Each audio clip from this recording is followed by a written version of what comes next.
இப்போ இந்த நிமிஷம் உலகத்துல எங்கேயோ ஒரு இடத்துல யாரோ ஒருத்தர் உங்களை மேனிபுலேட் பண்ணிட்டு இருக்காங்க. மிரட்டியோ ஃபோர்ஸ் பண்ணியோ கிடையாது. நீங்க ஈஸியா கண்டுபிடிக்கிற பொய்கள் மூலமா கூட கிடையாது. எல்லாமே சைக்காலஜி மூலமா. ஒரு கசப்பான உண்மை என்னன்னா, உலகத்துல இருக்கிற ரொம்ப பவர்ஃபுல் ஆளுங்க மத்தவங்கள வன்முறை மூலமா கண்ட்ரோல் பண்றதில்ல. அவங்க ரொம்ப நுணுக்கமான இன்ஃப்ளூயன்ஸ் மூலமா கண்ட்ரோல் பண்றாங்க. அதனால அந்த விக்டிம் தான் எடுக்கிற ஒவ்வொரு முடிவும் தன்னோட சொந்த ஐடியான்னு நம்புவாங்க. ஒரு பாலிட்டிஷியன் மக்கள் முன்னாடி வெறுத்த ஒரு விஷயத்தையே அவங்கள சப்போர்ட் பண்ண வைக்கிறாரு. ஒரு சிஇஓ எம்ப்ளாயீஸ்க்கு நல்லது நடக்குதுன்னு நம்ப வச்சே அவங்கள இன்னும் ஹார்ட் ஒர்க் பண்ண வைக்கிறாரு. ஒரு இன்ஃப்ளூயன்சர் மில்லியன் கணக்கான ஃபாலோவர்ஸை நேர்ல பார்க்காமலேயே அவங்களோட கருத்துக்களை மாத்துறாரு. இது ஏதோ கான்ஸ்பிரசி கிடையாது, இது ஒரு ஸ்ட்ராட்டஜி. சில சைக்கலாஜிக்கல் டெக்னிக்ஸ் அவ்வளவு எஃபெக்டிவா இருக்கும். அதை உங்க மேல யூஸ் பண்ணிட்டா அப்புறம் எதிர்க்கிறது ரொம்ப கஷ்டம். நீங்க ஆர்கியூ பண்ண மாட்டீங்க, கேள்வி கேட்க மாட்டீங்க. நீங்க ரொம்ப ஃப்ரீயா தான் செயல்படுறீங்கன்னு நம்பி அவங்களுக்கு ஒத்துழைப்பீங்க. இன்னைக்கு நாம அதுல 7 ரூத்லெஸ் மேனிபுலேஷன் டாக்டிக்ஸை வெளியே கொண்டு வர போறோம். இத பவர்ஃபுல் ஆளுங்க மத்தவங்களோட பார்வையை மாத்தவும், பிஹேவியரை இன்ஃப்ளூயன்ஸ் பண்ணவும், சத்தமே இல்லாம முடிவுகளை எடுக்க வைக்கவும் யூஸ் பண்றாங்க. இதுல சில டாக்டிக்ஸ் பாலிடிக்ஸ்ல யூஸ் பண்றாங்க, சிலது பிசினஸ்ல, சிலது மீடியால, அப்புறம் சிலத உங்களுக்கு நேர்ல தெரிஞ்ச ஆளுங்களை யூஸ் பண்றாங்க. ஒரு வாட்டி இதை நீங்க பார்த்துட்டீங்கன்னா அதுக்கப்புறம் உங்களால இதை கவனிக்காம இருக்கவே முடியாது. ஏன்னா ரொம்ப டேஞ்சரஸ் மேனிபுலேஷன்ங்கிறது பார்க்க கெட்டது மாதிரி இருக்காது, அது பார்க்க நம்பிக்கை மாதிரி தான் இருக்கும். முதல் டாக்டிக், பொய் சொல்ல தெரியாத மாதிரி நடிக்கிறது. நிறைய பேர் நல்லா பொய் சொல்லத்தான் ட்ரை பண்ணுவாங்க. கான்ஃபிடென்ஸா பேச, கதையை மெருகேத்த, மற்றவங்கள நம்ப வைக்க முயற்சிப்பாங்க. ஆனா திறமையான மேனிபுலேட்டர்ஸ் அப்படியே ஆப்போசிட்டா பண்ணுவாங்க. தனக்கு பொய் சொல்லவே வராதுங்கிற ஒரு இமேஜை வேணும்னே உருவாக்குவாங்க. அப்பப்போ வேணும்னே ஒரு மொக்கையான பொய்யோ இல்ல ஓவர் சீன் போடுற கதையோ சொல்லி அப்புறம் மாட்டிக்கிட்டு சிரிச்சுக்கிட்டே எனக்கு பொய்யே சொல்ல வராது அப்படின்னு காட்டுவாங்க. நாளாக நாளாக மக்கள் அவங்கள ஒரு வெள்ளந்தி, ரொம்ப ஹானஸ்ட், கொஞ்சம் அப்பாவின்னு நினைக்க ஆரம்பிச்சிருவாங்க. பொய் சொல்ல தெரியாத ஒரு ஆளுன்னு அவங்களுக்கு ஒரு பேர் கிடைச்சிரும். அந்த இமேஜ் உருவானதுக்கு அப்புறம் அதுதான் அவங்களுக்கு ஒரு பெர்ஃபெக்ட் டிஸ்கைஸ். ஏன்னா ஒரு சீரியஸான இடத்துல அவங்க பொய் சொல்லும்போது யாருக்கும் சந்தேகம் வராது. மூளை ஆட்டோமேட்டிக்கா அவங்களோட பழைய இமேஜை தான் யோசிக்கும். இவன் இப்போ இவ்வளோ கான்ஃபிடென்ட்டா சொல்றான்னா அது உண்மையாக தான் இருக்கும், ஏன்னா இவனுக்கு தான் பொய் சொல்ல வராதேன்னு மக்கள் நம்பிடுவாங்க. இந்த ஸ்ட்ராட்டஜி பாலிடிக்ஸ்ல நாம நினைக்கிறத விட அதிகமாக நடக்குது. சில லீடர்ஸ் வேணும்னே இன்டர்வியூல ஒரு மாதிரி கொளருவாங்க, இல்ல ரொம்ப சாதாரணமா வார்த்தைகளை கோட்டை விடுற மாதிரி பேசுவாங்க. இதை பார்த்து எதிரிகள் அவங்கள குறைச்சி மதிப்பிடுவாங்க. சப்போர்ட்டர்ஸ் அவங்கள ரொம்ப உண்மையா இருக்காங்கன்னு நம்புவாங்க. ஆனா அந்த பப்ளிக் இமேஜுக்கு பின்னாடி ஒரு பெரிய டீம் ரொம்ப துல்லியமா பிளான் பண்ணி வேலை செஞ்சுட்டு இருப்பாங்க. சாதாரண ஆளு அப்படிங்கிற அந்த இமேஜ் பின்னாடி நடக்கிற பெரிய ஸ்ட்ராட்டஜிக்கு ஒரு கேடயமா இருக்கு. ரெண்டாவது டாக்டிக், ரெசிப்ரோகேட் பண்ணணுங்கிற கட்டாயம். மற்றவங்க நமக்கு ஒரு பர்சனல் விஷயத்த சொல்லும்போது நாம பதிலுக்கு எதையாவது சொல்லலைன்னா மனசுக்குள்ள ஒரு மாதிரி அன்கம்ஃபர்டபுளா இருக்கும். யாராவது ஒரு ரகசியத்தையோ இல்ல அவங்களோட பலவீனத்தையோ சொன்னா கண்ணுக்கு தெரியாத ஒரு சோஷியல் ரூல் ஆக்டிவேட் ஆயிரும். நாமளும் பதிலுக்கு உண்மையா எதையாவது சொல்லணும்னு தோணும். மனிபுலேட்டர்ஸ்க்கு இந்த இன்ஸ்டிங்க்ட் நல்லா தெரியும். நேரடியா கேள்வி கேட்டு நோண்டாம அவங்க ஃபர்ஸ்ட் தன்னை பத்தி ஏதாவது ஷேர் பண்ணுவாங்க. ரொம்ப ஆபத்தான விஷயம் கிடையாது, ஆனா ஒரு நம்பிக்கையை உருவாக்குற அளவுக்கு ஒரு பர்சனல் விஷயத்த சொல்லுவாங்க.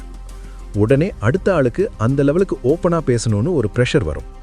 சும்மா சாதாரணமா ஆரம்பிச்ச பேச்சு திடீர்னு எல்லாத்தையும் கொற்ற மாதிரி ஆகிரும். பிசினஸ் நெகோசியேஷன்ல இது அடிக்கடி நடக்கும். திறமையான ஆளுங்க ஆரம்பத்திலேயே ஒரு சின்ன ஸ்ட்ராட்டஜிக் இன்ஃபர்மேஷனை சொல்லிடுவாங்க. அது பார்க்க ரொம்ப டிரான்ஸ்பரண்டா இருக்கிற மாதிரி ஒரு மாயையே உருவாக்கும். உடனே அடுத்த சைடில் இருக்கிறவங்க அவங்களோட முக்கியத்துவம், பலவீனம், டெட்லைன்ஸ் எல்லாத்தையும் தைரியமா சொல்லிடுவாங்க. பார்க்க ஃப்ரெண்ட்லியா பேசுற மாதிரி இருக்கும், ஆனா அது ஆக்சுவலா இன்ஃபர்மேஷன் எக்ஸ்ட்ராக்ஷன். டிஜிட்டல் உலகத்துல இது இன்னும் பவர்ஃபுல்லா இருக்கு. இன்ஃப்ளூயன்சர்ஸ் அவங்க லைஃப், கஷ்டம், கருத்துக்கள் எல்லாத்தையும் ஷேர் பண்ணி பெரிய ஆடியன்ஸை உருவாக்குறாங்க. ஃபாலோவர்ஸ் அவங்க கூட எமோஷனலா கனெக்ட் ஆக ஆரம்பிக்கிறாங்க. அப்புறம் கமெண்ட்ஸ் மூலமாகவும் மெசேஜ் மூலமாகவும் தங்களோட எண்ணங்களையும் விருப்பங்களையும் ஷேர் பண்றாங்க. அந்த இன்ஃப்ளூயன்சர் பலவீனமா இருக்கிற மாதிரி தெரியும், ஆனா பின்னாடி ஒரு பெரிய இண்டஸ்ட்ரியே அந்த டேட்டாவை வச்சு பிஹேவியரை ப்ரெடிக்ட் பண்ணவும், டார்கெட் ஆட்ஸ் போடவும் பிளான் பண்ணிட்டு இருப்பாங்க. மூணாவது டாக்டிக், இதுவரைக்கும் கண்டுபிடிக்கப்பட்ட ரொம்ப அடிக்டிவான சைக்கலாஜிக்கல் விஷயம், இன்கன்சிஸ்டன்ட் அட்டென்ஷன், விட்டு விட்டு கவனிக்கிறது. யாராவது உங்களுக்கு எப்பவும் அன்பா சப்போர்ட்டா இருந்தா நீங்க அவங்கள மதிப்பீங்க. ஆனா யாராவது பயங்கரமா பாசம் காட்டிட்டு திடீர்னு அதை நிறுத்திட்டா நம்ம மூளைக்குள்ள ஒரு விசித்திரமான விஷயம் நடக்கும். நீங்க அதை தேடி ஓட ஆரம்பிப்பீங்க. மேனிபுலேட்டர்ஸ் ஒரு எமோஷனல் ரிவார்டை கொடுத்துட்டு திடீர்னு காணாம போயிருவாங்க. ஒரு நாள் ரொம்ப வார்மா நீங்க சொல்ற எல்லாத்தையும் கேட்டுட்டு இருப்பாங்க. அடுத்த நாள் அப்படியே டிஸ்டன்ட் ஆகிருவாங்க, பேசவே மாட்டாங்க. மூளை இதை ஒரு கேம்பிளிங் மெஷின் மாதிரி பார்க்கும். முன்னாடி கிடைச்ச அந்த எமோஷனல் சுகம் ஞாபகத்துக்கு வரும். அதை மறுபடியும் பெறணும்னு நீங்க முயற்சி பண்ணுவீங்க. மாடர்ன் டிஜிட்டல் பிளாட்ஃபார்ம்ஸ்ல இது எல்லா இடத்துலையும் இருக்கு. சோஷியல் மீடியா அல்காரிதம்ஸ் இதே பிரின்சிபலுக்கு ஒர்க் ஆகுது. ஒரு கிரியேட்டர் ஒரு போஸ்ட் போடுறாரு, அதுக்கு பயங்கர என்கேஜ்மெண்ட் கிடைக்குது, லைக்ஸ் கமெண்ட்ஸ் எல்லாம் வருது. மூளையில டோபமைன் ரிலீஸ் ஆகுது. அந்த கிரியேட்டர் சந்தோஷப்படுறாரு. ஆனா அடுத்த போஸ்ட்டுக்கு ஒரு என்கேஜ்மெண்ட்டும் வராது. இப்போ அந்த கிரியேட்டருக்கு பழையபடி அந்த ரிசல்ட்டை கொண்டு வரணும்னு ஒரு வெறி வந்துடும். அனலைஸ் பண்ணுவாங்க, அட்ஜஸ்ட் பண்ணுவாங்க, மறுபடியும் கண்டென்ட் போட்டுக்கிட்டே இருப்பாங்க. அந்த பிளாட்ஃபார்ம் ஒரு அடிக்ஷன் லூப்பை உருவாக்கிடுச்சு. 4வது டாக்டிக், ஐடியாக்களை மெதுவா விதைச்சு அதை அவங்களே யோசிச்ச மாதிரி நம்ப வைக்கிறது. நேரடியா ஒரு விஷயத்தை சொல்லி புரிய வைக்க பார்த்தா ஒரு எதிர்ப்பு வரும். யாராவது ஒரு ஐடியாவை ஃபோர்ஸ் பண்ணா மூளை அதை கேள்வி கேட்கும். திறமையான மேனிபுலேட்டர்ஸ் இதை அவாய்ட் பண்ணுவாங்க. முழு ஐடியாவையும் உடனே சொல்லாம சின்ன சின்ன துண்டுகளா போடுவாங்க. ஒரு கான்வர்சேஷன்ல ஒரு கேள்வி, இன்னொரு பேச்சுல ஒரு சின்ன அப்சர்வேஷன், சில நாள் கழிச்சு ஒரு கற்பனை சூழல். ஒவ்வொன்றும் பார்க்க சம்பந்தம் இல்லாதது மாதிரி இருக்கும். ஆனா கேட்கறவங்களோட மனசுக்குள்ள இந்த துண்டுகள் எல்லாம் கனெக்ட் ஆக ஆரம்பிக்கும். கொஞ்ச நாள்ல அந்த மூளை இதையெல்லாம் சேர்த்து ஒரு முழு ஐடியாவா மாத்திரும். கொஞ்ச வாரம் கழிச்சு அந்த ஆளுக்கு திடீர்னு ஒரு பெரிய உண்மை புரிஞ்ச மாதிரி ஒரு ஃபீல் வரும். அந்த ஐடியா தன்னோட சொந்த யோசனைன்னு அவங்க நம்புவாங்க. பொலிட்டிக்கல் கேம்பெயின்ஸ்ல இதை பல வருஷமா பண்றாங்க. ஒரே மெசேஜை திரும்ப திரும்ப திணிக்காம சின்ன சின்ன கதைகளை ஸ்பீச், இன்டர்வியூ, சோஷியல் மீடியா மூலமா பரப்பிடுவாங்க. மெதுவா மக்களே அந்த ஐடியாவை அவங்க சொந்த வார்த்தையில பேச ஆரம்பிப்பாங்க. முழு கதையும் வெளியே வரும்போது மக்கள் தாங்களே அந்த முடிவுக்கு வந்ததா நினைப்பாங்க. 5வது டாக்டிக், மக்கள் அன்பை விட சுயநலத்துக்கு தான் அதிகமா ரியாக்ட் பண்ணுவாங்க. யாராவது ஒரு உதவிய வெறும் ஃபேவர்னு கேட்டா நிறைய பேர் யோசிப்பாங்க. ஆனா அதே உதவிய அவங்களுக்கு ஒரு பெனிஃபிட் கிடைக்கிற மாதிரி மாத்தி கேட்டா எதிர்ப்பு மறைஞ்சிரும். மேனிபுலேட்டர்ஸ் அவங்களோட கோரிக்கையை அடுத்தவங்களுக்கு லாபம் கிடைக்கிற மாதிரி மாத்தி சொல்லுவாங்க. இந்த ப்ராஜெக்ட்டுக்கு எனக்கு ஹெல்ப் பண்ண முடியுமான்னு கேட்கறதுக்கு பதிலா உன்னோட ஸ்கில்ஸை காட்டுறதுக்கு இது ஒரு சூப்பர் சான்ஸ் அப்படின்னு சொல்லுவாங்க. ஒரு முடிவை சப்போர்ட் பண்ணுன்னு கேட்கறதுக்கு பதிலா அது அவங்களோட பேரை எப்படி வளர்க்கும்னு சொல்லி புரிய வைப்பாங்க. கார்ப்பரேட் உலகத்துல இது ரொம்ப சாதாரணம். கஷ்டமான வேலைகளை கெரியர் ஆப்பர்ச்சுனிட்டின்னு லீடர்ஸ் சொல்லுவாங்க. எம்ப்ளாயீஸ் தங்களோட வளர்ச்சிக்காக பண்றதா நினைப்பாங்க. ஆனா உண்மையில அவங்க கம்பெனியோட ஸ்ட்ராட்டஜிக் கோல்ஸை தான் நிறைவேற்றுறாங்க. உயரணுங்கிற அந்த ஆசை தான் அவங்கள வேலை செய்ய வைக்குது. 6வது டாக்டிக், ஒரே மாதிரி இருக்கிறது, சிமிலாரிட்டி. நம்மள மாதிரியே இருக்கிறவங்கள நாம ஈஸியா நம்புவோம். ஒரே மாதிரி காமெடி சென்ஸ், ஒரே மாதிரி இன்ட்ரெஸ்ட், ஒரே மாதிரி வேல்யூஸ். நமக்கு தெரிஞ்ச மாதிரி ஒருத்தரை பார்த்தா நம்ம டிஃபென்ஸ் ரிலாக்ஸ் ஆகிறோம். மேனிபுலேட்டர்ஸ் இதை தெரிஞ்சுக்கிட்டு வேணும்னே உங்களை மிரர் பண்ணுவாங்க. நீங்க பேசுற அதே டோன், நீங்க அடிக்கடி யூஸ் பண்ற வார்த்தை, உங்களோட பாடி லாங்குவேஜ், இதையெல்லாம் அவங்களும் பண்ணுவாங்க. உங்க கருத்துக்கு ஆமா சாமி போடுவாங்க. உடனே உங்களுக்கு ஒரு கனெக்ஷன் இருக்கிற மாதிரி தோணும். அது ரொம்ப நேச்சுரலா, கம்ஃபர்டபுளா இருக்கும். அப்புறம் ஒரு எதிர்பார்க்காத விஷயம் நடக்கும். கனெக்ஷன் உருவானதுக்கு அப்புறம் அந்த மேனிபுலேட்டர் திடீர்னு பிஹேவியரை மாத்துவாங்க. ரொம்ப கோல்டா, கணிக்க முடியாத மாதிரி டிஸ்டன்ட்டா மாறிடுவாங்க. இந்த மாற்றம் அந்த ரிலேஷன்ஷிப்பை ஆட்டி பார்க்கும். உங்களை புரிஞ்சுக்கிட்ட அந்த ஆள் இப்போ இப்படி இருக்காரேன்னு நினைச்சு நீங்க உங்க பிஹேவியரை மாத்தி பழையபடி அந்த கனெக்ஷனை கொண்டு வர ட்ரை பண்ணுவீங்க. முன்னாடி இருந்த அந்த பழைய ஃபீல் கிடைக்கணும்னு உங்களோட முடிவுகளையும் கேரக்டரையும் அவங்களுக்கு ஏத்த மாதிரி மாத்திப்பீங்க. உங்களுக்கே தெரியாம நீங்க அவங்கள சுத்தி மாற ஆரம்பிப்பீங்க. கடைசி டாக்டிக் ரொம்ப அமைதியானது, அதே சமயம் ரொம்ப ஆபத்தானது. லெவரேஜ். நிஜமான பவர்ங்கிறது எப்பவும் வெளியே காட்ட தேவையில்லாத ஒரு இன்ஃபர்மேஷன்ல தான் இருக்கு. திறமையான மேனிபுலேட்டர்ஸ் மத்தவங்க சொல்ற எல்லாத்தையும் கவனமா கேட்பாங்க. யாராவது முன்னாடி பண்ண ஒரு தப்பு, நம்பிக்கையில சொன்ன ஒரு ரகசியம், இல்ல சாதாரணமா பேசும்போது வெளிப்பட்ட ஒரு பலவீனம், அவங்க மிரட்ட மாட்டாங்க, அதை வெளியவும் சொல்ல மாட்டாங்க. அதை சும்மா ஞாபகம் மட்டும் வச்சுப்பாங்க. அந்த விஷயம் அவங்களுக்கு தெரியும்னு மத்தவங்களுக்கு தெரியும். அந்த ஒரு நினைப்பே அவங்க பிஹேவியரை மாத்திரும். பேசும்போது ரொம்ப ஜாக்கிரதையா பேசுவாங்க. சில உண்மைகள் வெளியே வந்தா ஆபத்துன்னு பயந்துகிட்டே அவங்க எடுக்கிற முடிவுகள் இன்ஃப்ளூயன்ஸ் ஆகும்.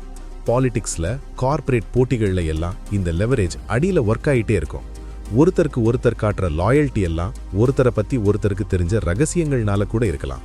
பவர் எப்பவும் கத்தணும்னு அவசியம் இல்லை, அது பின்னாடி அமைதியா இருந்தாலே போதும். இந்த டாக்டிக்ஸை நீங்க கவனிக்க ஆரம்பிச்சீங்கன்னா ஒரு மாதிரியான ஃபீல் வரும். இதை நீங்க எல்லா இடத்துலையும் பார்ப்பீங்க. விளம்பரங்கள்ல, பொலிட்டிக்கல் மெசேஜ்ல, கம்பெனி ஸ்ட்ராட்டஜில, ரிலேஷன்ஷிப்ல. நிறைய பேர் தங்களோட முடிவு அவங்களோடதுன்னு நினைச்சிட்டு இருக்காங்க. ஆனா இன்ஃப்ளூயன்ஸ் எல்லா இடத்துலையும் இருக்கு. சில சமயம் வெளிப்படையா, நிறைய சமயம் கண்ணுக்கு தெரியாம. அப்புறம் ரொம்ப கவனமா பிளான் பண்ணி செய்யறதுனால தான் இன்ஃப்ளூயன்ஸ் ஆகுறோம்னே தெரியாம அந்த முடிவை எடுக்க வைப்பாங்க. இந்த பேட்டர்ன்ஸை புரிஞ்சுக்கிறது நீங்க மத்தவங்கள மேனிப்புலேட் பண்றதுக்கு இல்ல, இந்த கேமை தெளிவா புரிஞ்சுக்கிறதுக்கு.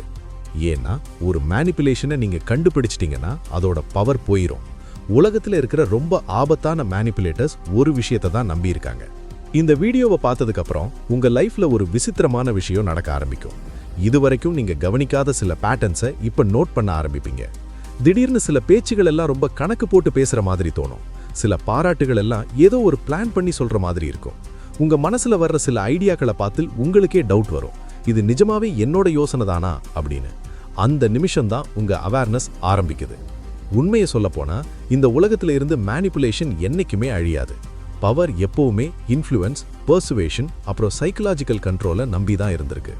பழங்காலத்து ராஜ்யங்கள்ல இருந்து இப்ப இருக்கிற கார்ப்பரேட் கம்பெனிங்க வரைக்கும் இந்த கேம் எப்பவும் ஒண்ணுதான்.